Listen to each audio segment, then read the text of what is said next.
Hey guys, Pierce here with the Electric Bike Report, and today we have the Espin Nesta. The Nesta is a Class 3 folding e-bike that has all-terrain capabilities and can equally be a commuter, a grocery getter, or a fun little adventure bike on your camping trip. I'll get into the details of this bike, and by the end of the review, you should know if it's the right folding fat tire e-bike for you. So let's get into it.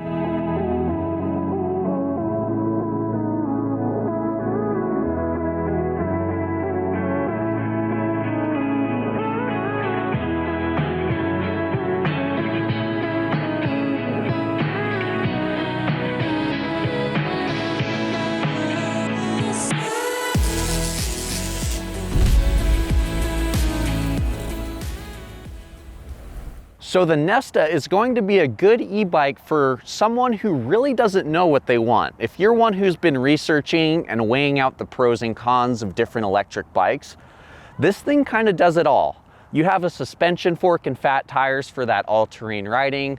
You have a low step frame so it's easier to get on and off. And you have adjustable handlebars, so a wide range of rider heights fits this bike. When you combine all the accessories and features of the Nesta with its price point, it's a very hard bike to ignore, and for that, I think it's a good option for just about anyone who wants to get out and ride. The Espin Nesta has a 750 watt rear hub motor. It's capable of producing up to 85 Newton meters of torque. This is one of the main things that gives this bike its all-terrain capability. It has enough torque and enough watts to really get you through the loose stuff like sand and gravel, and it also really helps you flatten hills and boost up hills. I've tested a lot of folding fat tire e-bikes, and not all of them are the same. And to get a better idea of how this motor performed, we went to one of the steepest hills in town known as Hellhole, and we climbed the hill twice. We did one of the hill climbs in throttle only, the other hill climb in pedal assist level 5. Between these two results, we got a better understanding of how this bike performs on its own power and with rider assistance. Alrighty guys, we are at the bottom of our test hill that averages a 12 to 15% grade. We're going to be seeing how the Espin Nesta does with throttle only. This motor has 750 watts of power and a total of 85 max Newton meters of torque. In simpler terms, this thing on paper should be able to climb hills really well. So let's see how it does.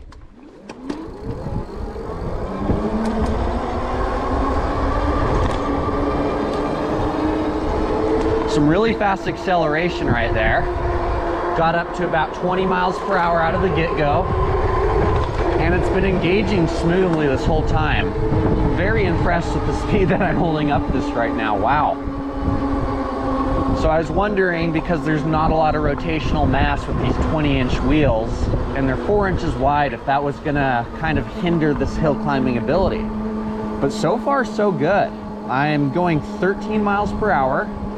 And especially when you consider this is a 65-pound foldable bike with small wheels, it's holding a lot of speed up this hill. This throttle is also easy to keep engaged for a long period of time. Some throttles are pretty stiff and can make you sore if you're just holding the throttle. Thankfully, this is not one of those. And I'm really seeing the torque come into play here. I'm impressed.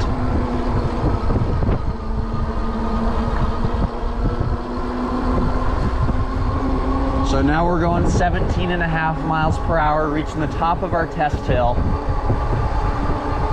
That definitely held a lot of speed there. I'm not sure what the time was, but as far as the way the bike handled it, I'm very impressed.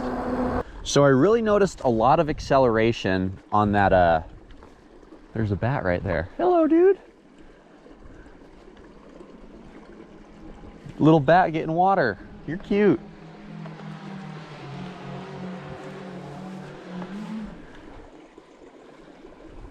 So I really noticed very fast acceleration from that 750 watt motor in the throttle only test.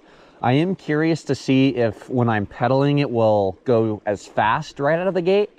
My guess is I'm gonna hold more speed up the hill because I'm helping the bike, but I'm also thinking it might take more time to engage. Let's see.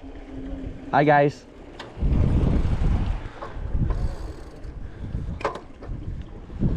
All right, This is the pedal assist level 5 max pedal assist hill climb for the Espin Nesta. Let's see how it goes.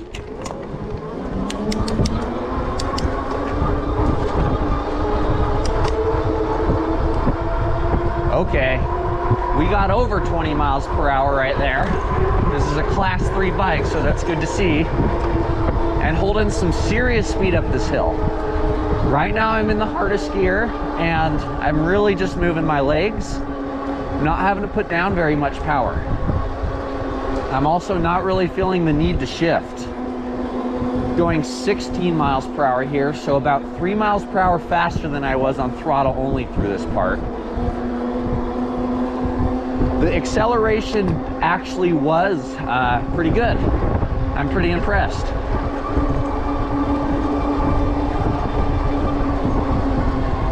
Hit 18 miles per hour there. We are moving up this hill today, guys.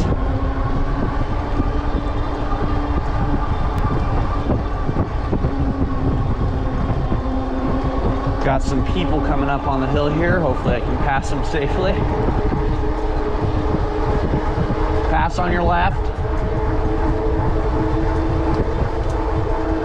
And we crossed the end of our test hill at 22 miles per hour there. At least that's what the readout was showing me. My GPS data is going to tell me that a little bit more accurate.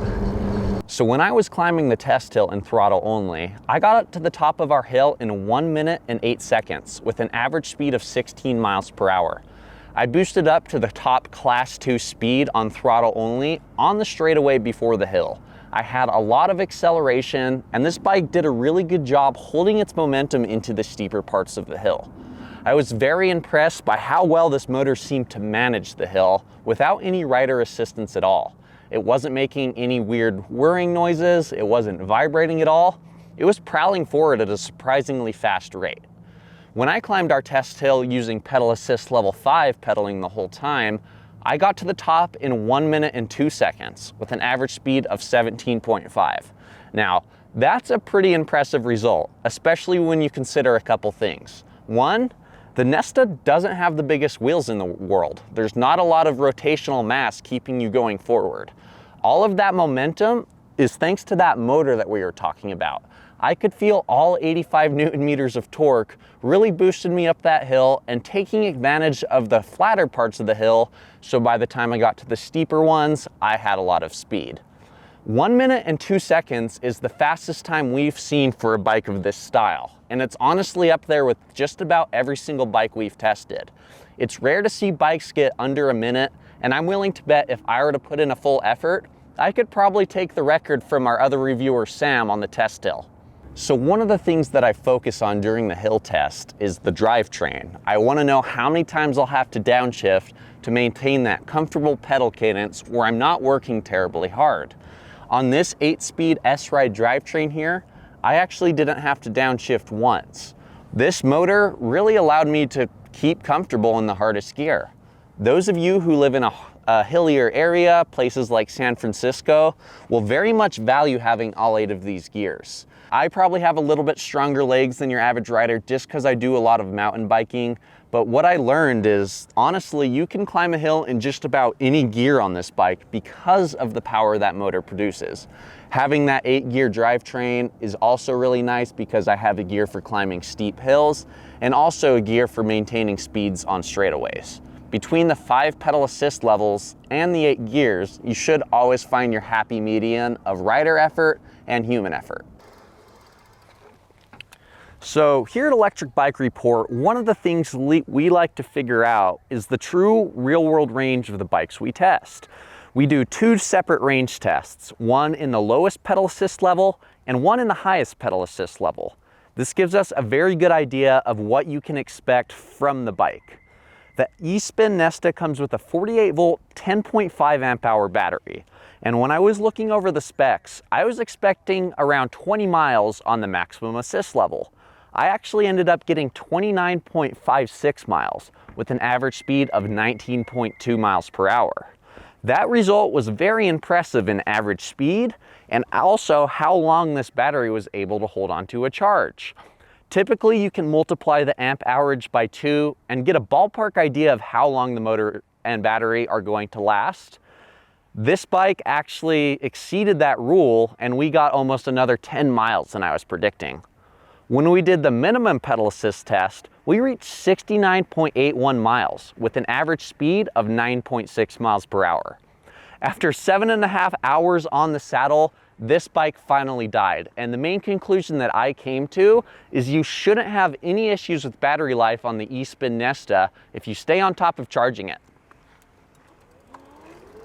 So I wanted to take some time to talk to you guys about what the user interface is like. So you have a handlebar with somewhat of an upsweep here, about a 1-inch upsweep. And as a whole, I think that Espin is doing a good job giving you just about everything you need and nothing more than that. And what I mean by that is there's no unnecessary gimmicks or weird features on this bike. Everything from left to right has a purpose and is something that you're going to be using quite a bit. So let's start on the left side here. I'm holding on to the Zoom hydraulic disc brake lever, which has proved to be quite powerful. Those are hooked up to 160mm rotors. Big fan of the Zoom brakes, very happy to see they're on this bike. You also have this rubber ergonomic grip here. It's a lock-on grip, and it's made of a softer rubber compound than I'm typically used to seeing. I'm a big fan of that. Even when my hands got sweaty, I was able to have a secure and comfortable grip on this grip. You have a paddle throttle, which is a little bit different than what we're used to seeing, but I'm a big fan. Similar to the shifter on this side, you have a lot of room to modulate that power, and it's not like the throttle's either off or completely on. You have all that range in between, so if you just want a little bit of a throttle, that's very easy to do with this paddle throttle here. Above that, you have your LCD display controller. You have increasing pedal assist level, lowering pedal assist level, your power button, and your USB charging button. If you hold down the plus button, you'll turn on the light. If you hold down the minus button, you'll turn on walk mode. And there are a few other settings you can dive into if you are interested in this bike. You do have a color LCD display here, and I apologize if you can't see it very well. It's a very bright and sunny day, but this display has a very deep colorway, and the interface of it just feels very modern and updated to me. It does kind of feel like one of those more modern displays that looks like a miniature iPhone as far as how high quality it is and how quick it is to update and everything like that. So big fan of this display, especially for the price point of this bike. I think this is one of the better displays I've seen. Over here you have your S-Ride shifter. This is an 8-speed shifter. You have your upshift and your downshift right here. I've been a big fan of this S-Ride group set so far. It's very crisp when I shift, and I haven't had any issues with ghost shifting or things getting out of line. So despite not knowing about S-Ride until recently, I think they're doing a good job, and I'm happy to see that on this bike as well. Finishing off, you have another ergonomic grip over here, and as a whole cockpit, it's a very well-balanced cockpit as far as how much stuff you have to do on each side, and that's all connected to your stem here, which you can fold down if need be. So yeah, I think they did a good job with the cockpit. You have everything you need, and it is pretty user-friendly. It doesn't take a rocket scientist to figure out. The Espin Nesta comes with 5 total levels of pedal assist, each level giving you a little bit more power and average speed than the prior. Here at Electric Bike Report, another one of the tests we like to conduct is known as the circuit test. This is a 1-mile loop that we do in each of those pedal assist levels and with the bike turned completely off. This gives us a better idea of what each assistance level provides and what the relationship is like from level to level. One thing I've noticed with this bike, it's very predictable between each level. Each jump is going to average about the same additional amount of power and speed from the prior one. In simpler terms, you're not going to reach, say, pedal assist level 4 or pedal assist level 5 and feel like you're going to get blown off the back of the bike. This bike really eases you into those higher speeds, and the way it accelerates feels very controlled. Especially when you're pairing up with these fat tires here, even at higher speeds, this bike feels very stable and in control. One of the things that I like that Espin did when calibrating these pedal assist settings was giving a very true level 1 and level 5. What that means is level 1 just wakes the bike up. You only get a little bit of assist here and there, and it's more of a workout on you than it is the bike. Pedal assist level 5 is the exact opposite. you barely have to do any work at all for the bike to hover above 20 miles per hour. And on that topic, I averaged around 21 miles per hour around our circuit in the highest pedal assist level. While this is a class 3 bike that is capable of 28 mile per hour speeds, I found myself hovering around 24 or 25 as my max speed most of the time. So the Espin Nesta has Zoom hydraulic disc brakes, which are hooked up to 160 millimeter rotors front and rear. To get a better idea of how these brakes perform, we've set up cones on 5-foot increments, 25 feet total, and we're gonna see what the average stopping distance is from 20 miles per hour. I'm gonna do this test 5 times and take the average stopping distance and get back to you guys once we're done.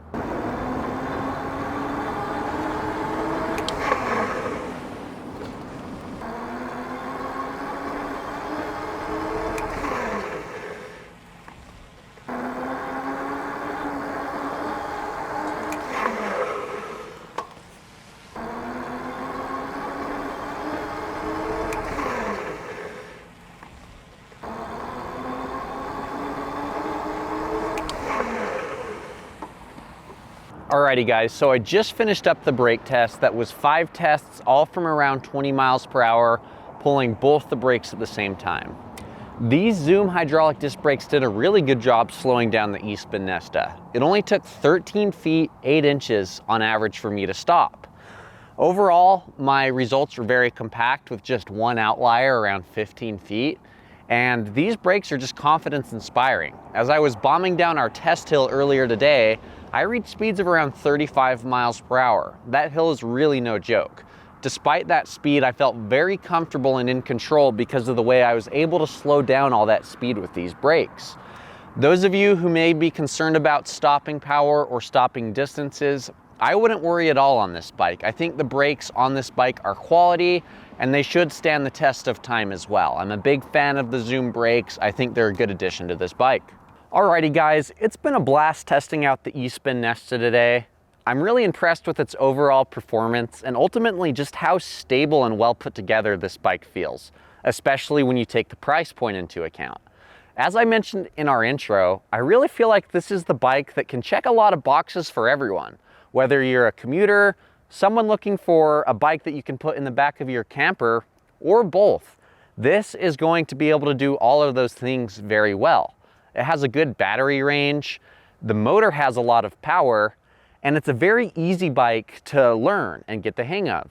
Even less experienced riders should feel very comfortable on this bike for a couple of reasons. One, it has the low step frame.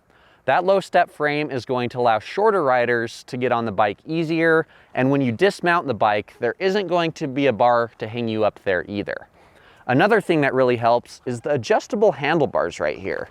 These adjustable handlebars really help me dial in where I like the handlebars for myself, and some of our other test riders who are taller than me were able to put the bars where they wanted as well.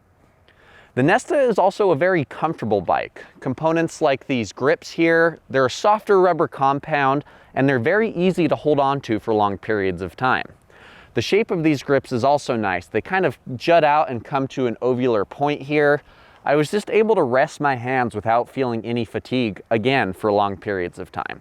So this bike is comfortable, it feels well put together, and I think that Espin's doing a very good job giving you a quality bike at a very reasonable price point. It's not very often that I see Zoom hydraulic disc brakes on a bike of this price point, and that was another nice touch. This does really feel like an all-terrain e-bike to me in the sense that you're going to be able to go on those gravel roads or those paved paths with the same amount of capability and fun. The front suspension fork has 100 millimeters of travel, which adds to the mentioned all-terrain capability, and you can also lock it out if you want a little bit more pedaling efficiency on road. You keep hearing me mention versatility, all-terrain capability, and what I think of the Nesta, and I think all of that stuff is really true. So if you're one that doesn't want to be confined to one sort of riding, you want to be able to put this bike in the back of your car and go explore, and you don't want to spend a terrible amount of money, I would definitely recommend looking into the Espin Nesta. There's a lot going for it, and I definitely think Espin is on the right track with this bike. With all of that being said, I really appreciate you guys watching today. It's always super fun to see what you guys have to say in the comments about the bikes and our review process. Let us know what you'd like us to review next, and be sure to leave a like and hit that subscribe button. If you do both of those things, you're helping our team out a lot so we can continue to put out e-bike content for you guys. If you're left wanting a little bit more information on the Espin Nesta, I'd recommend checking out my written review. I've linked it in the description below, and I go very in depth on all the little components and all of the tests that we did for this bike. With all of that being said, it's been a fun day out here in beautiful St. George. I hope you guys enjoyed the review and learned something new about this bike, and I'll see you next time.